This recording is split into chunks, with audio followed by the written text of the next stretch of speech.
These 22 columns used to sit on the east portico of the United States Capitol building before they were moved. Here.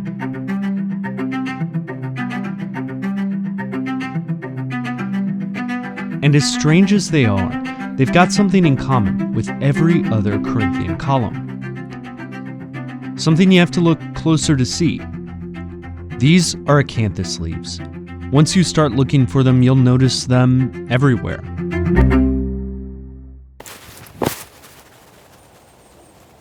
And these leaves, they say something about why we have decorated columns in the first place.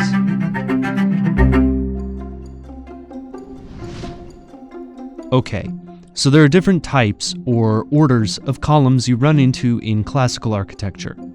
The most important stuff is at the top part, on what's called the capital. The three big orders are Doric, think super basic, Ionic, look for the swirly things called volutes, and Corinthian. That's where you want to look for the leaves. Composite is similar, but with the volutes added in. It's a little much.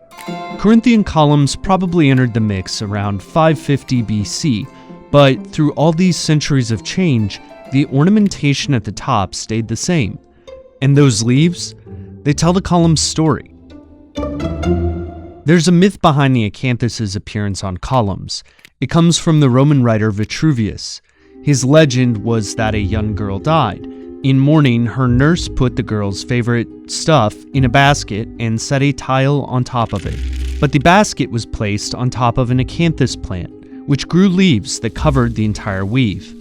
A sculptor named Callimachus saw it, got inspired, and invented the Corinthian column. Yeah, no, sure, Vitruvius, that's what happened. But the myth does speak to what made the acanthus enduring. It could grow from root cuttings. These leaves showed up on Greek columns, though many are now lost. They popped up in Roman architecture as the empire grew. Some say the Greek and Roman columns had different acanthus species, but stylization has erased most of that distinction. All the Corinthian columns versions reflected the strength of the acanthus. Eventually, the design of the Corinthian column became strong enough to support itself through history.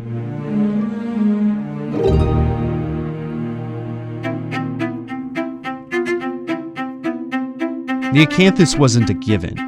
This is the plan for the United States Capitol's Hall of Columns. Along with acanthus, it includes tobacco leaves. Around the world, columns draw on different ancient references, but in the West, referencing classical ornamentation largely means following the same template. Often there's creativity, as in this column capital at Chartres, but almost always, acanthus is in the mix.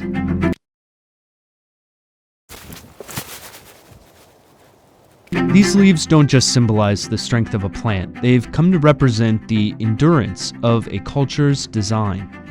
The Capitol building's current columns still feature ornate acanthus leaves. These columns were removed from the Capitol. But acanthus leaves, they may never be replaced. So Vitruvius's real interest in these columns was probably more in the proportions than in the leaves. That makes sense when you know that he is the person who was behind the Vitruvian man. This guy.